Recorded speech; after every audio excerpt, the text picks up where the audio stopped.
Hola a todos, bienvenidos un mes más a un vídeo de GrabUp. Como veis, esta vez estoy solita porque después de 2 años esquivando el virus, pues nada, he dado positivo y aquí estoy en casa.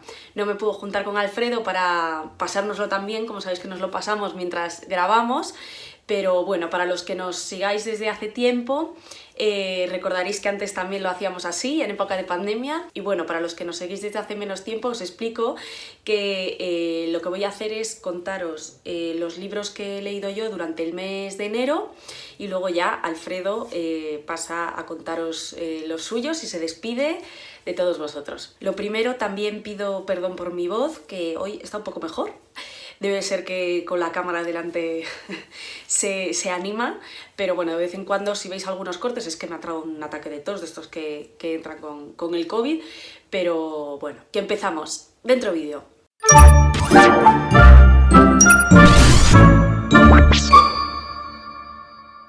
Pues yo voy a empezar por Cumbres Borrascosas, que es el clásico que elegí para cumplir con el reto del mes de enero y que a mí me ha gustado porque tenía todo lo que esperaba de este libro. Esperaba pues una novela romántica de época. Cuenta la historia de 2 familias que viven un poco aisladas, cada una en su granja, aisladas de la civilización, y tienen relaciones entre ellas pues, a lo largo de la historia, sus diferentes generaciones, y hay quizá incluso un poco de maldición en algunas de estas relaciones, sobre todo las amorosas que hay entre ellas. A ver, a nivel general me entretuvo, me gustó, pero no me pareció un libro imprescindible ni me chifló. Y creo que este sentimiento también tiene mucho que ver con que no hay ningún personaje con el que te puedas identificar. Para mí, todos los personajes eran odiosos, era como un ambiente muy oscuro y con gente que es muy mala persona todo el rato. Entonces acabas por... aunque te esté entreteniendo, acabas por necesitar que termine la historia, no sé cómo explicarlo.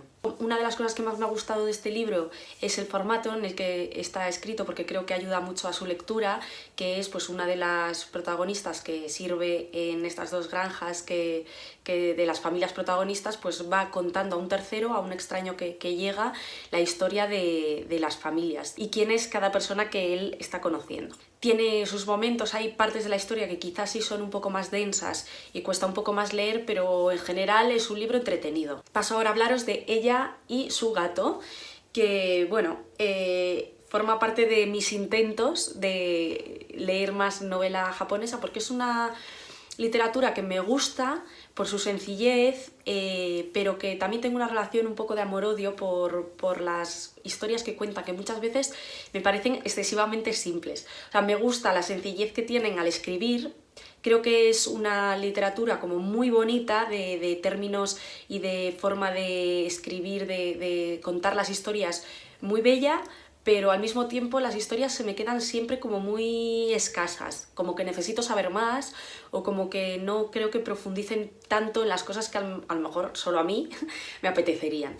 Este caso es uno de esos. Es decir, me lo he pasado súper bien, me lo leí creo que en una tarde y media o algo así, y es una historia también entretenida que se va contando a través de los dueños de unos gatos y esos gatos pues que van por la ciudad y van conectando las vidas, tanto de ellos como de sus dueños. Bueno, habla de los diferentes tipos de relaciones personales y cómo dentro de una sociedad hay distintas formas de ver esas relaciones, la vida. Lo que os decía, en algunas historias me hubiera gustado que profundizase un poco más.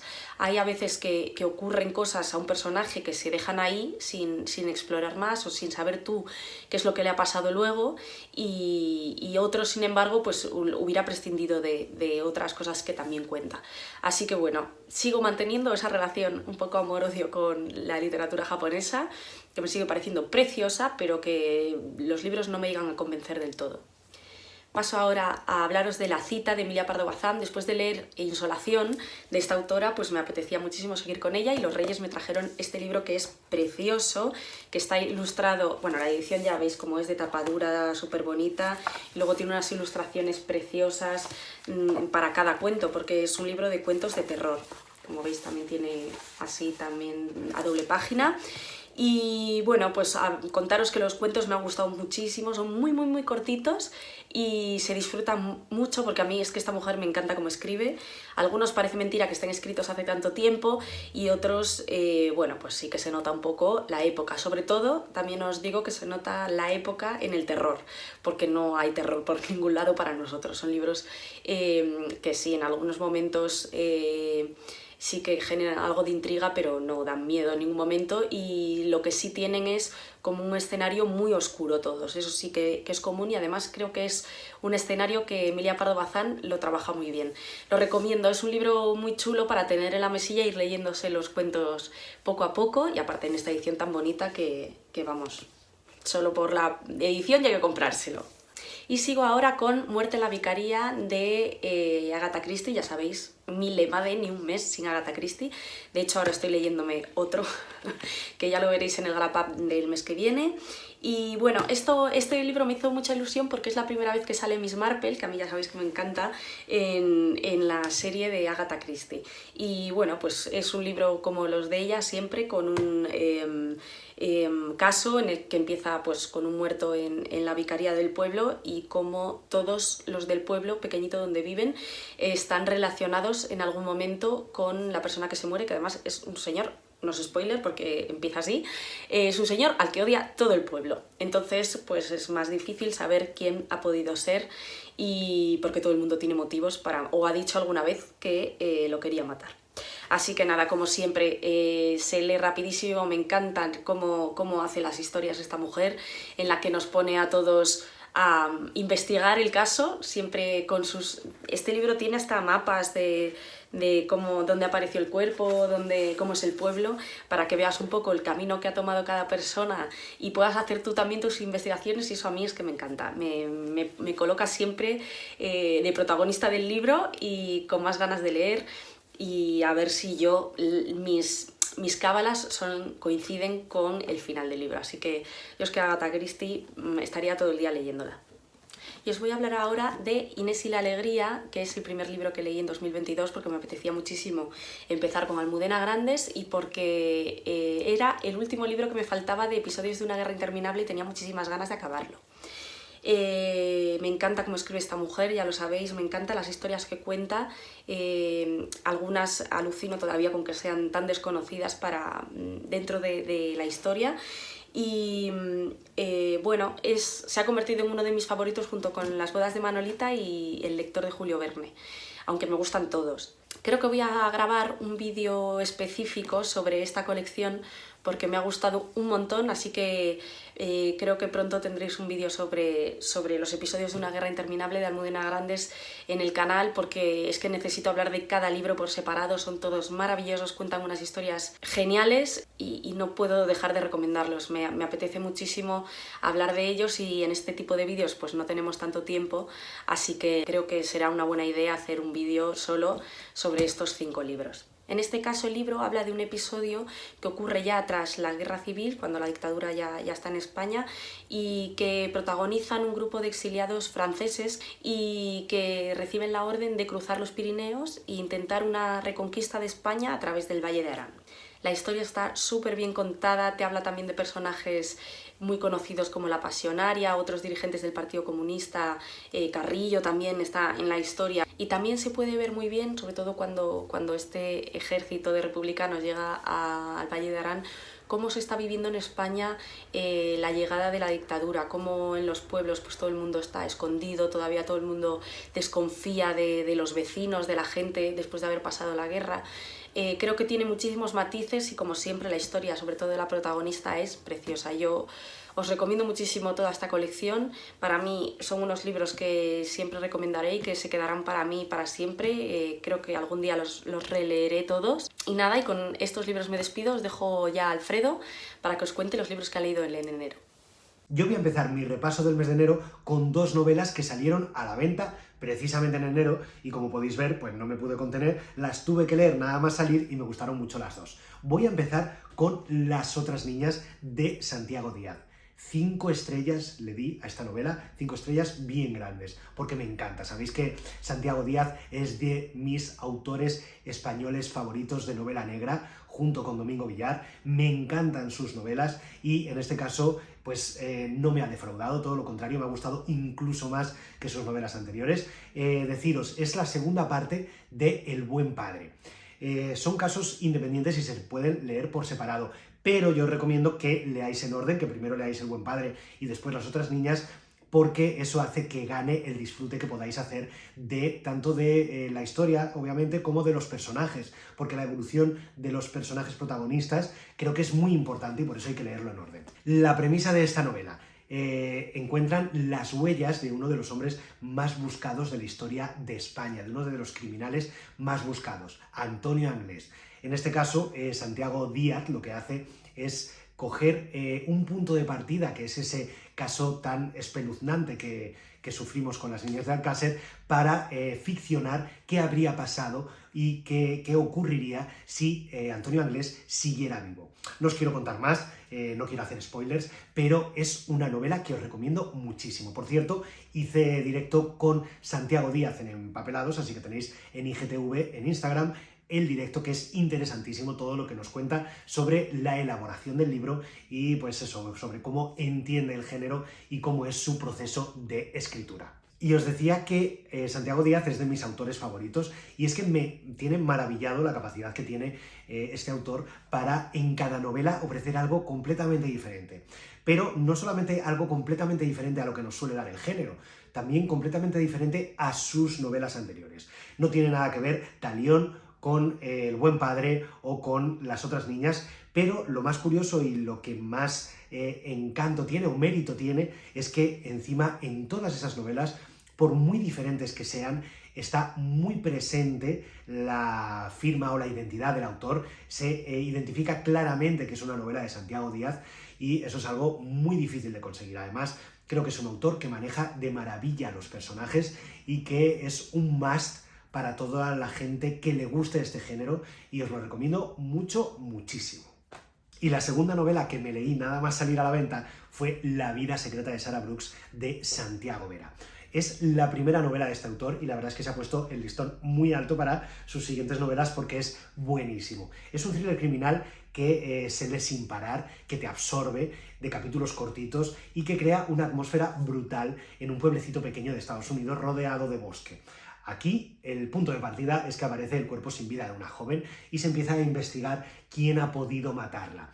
Se empieza así a interrogar a todos los vecinos del pueblo y parece ser que todos los vecinos tienen un montón de secretos y todos están un poquito interconectados y ya os digo que es una historia que llega a ser muy loca en muchos momentos porque son muchos los secretos que hay, pero es una historia muy coherente, que acaba con un final que a mí me gustó mucho, muy redondo, y que demuestra una solidez de Santiago Vera a la hora de construir personajes e historias que a mí me ha encantado y que tengo muchas ganas de que siga sacando novelas porque creo que es un autor que promete dentro del género. He grabado un vídeo en el que os hablo un poco de la novela, de cómo consiguió que se la publicaran, de la trama y de por qué creo que es una novela que deberíais leer. La tenéis en IGTV o si estáis viendo este vídeo en YouTube, os dejo aquí el enlace para que lo veáis porque no os lo debéis perder, es una novela muy chula. Y sigo con uno de los grandes de la novela negra europea, que es Pierre Lemaitre, y este mes me he leído 2 novelas suyas. Una es Alex y otra es Rosie and John. Es la segunda y tercera parte de la tetralogía de Camille Verhoeven, que como sabéis a mí la primera novela me flipó y tenía ganas de seguir con ella. Bien, la segunda parte, que es Alex, cada libro, por cierto, es una historia completamente independiente, aunque conserve a los personajes protagonistas. La segunda parte, lo que investiga Camille es el rapto de una joven y la verdad es que es brutal.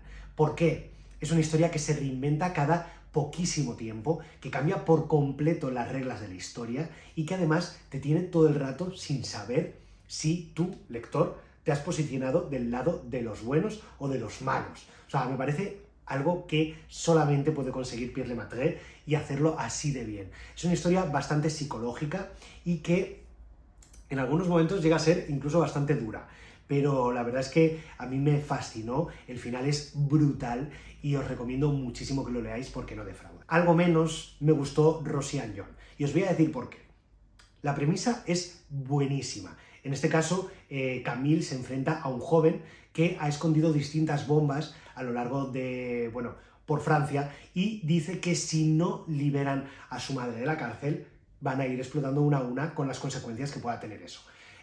Camille se enfrenta así a una situación contrarreloj, una investigación contrarreloj, en la que pues, va a tener que conseguir que ese joven pues cambie de opinión, porque es muy difícil encontrar esas bombas. El caso, la premisa es muy buena, pero la historia es muy cortita. Y veis lo pequeñito que es el libro, lo finito, y si miráis la letra, encima es bastante grande. La razón de esto es que Pierre Lemaitre escribió esta historia para ser distribuida a través de dispositivos móviles. Fue una idea de la editorial que a Pierre Lemaitre le encantó, entonces eso hizo que la novela fuera así de corta, porque estaba pensada para ser distribuida y leída en smartphone. Si esta novela hubiera sido escrita de una forma normal y corriente, esta historia le habría dado a Pierre Lemaitre por lo menos para 300 o 400 páginas más, y la verdad es que habría dado muchísimo de sí. Pero se quedó en esto, que la verdad es curioso, pero obviamente no es su mejor novela, pese a que la premisa de fondo es muy buena y podría haber sido otra novela igual de buena que el resto. Que por cierto, la primera novela fue Irene, la primera novela de esta tetralogía, y me flipó, pero, o sea, sobremanera, y es una de las novelas que más he disfrutado en mi vida, con eso os digo todo. En este caso, Camille sigue a un asesino que lo que hace es rendir homenaje a los asesinatos de la literatura.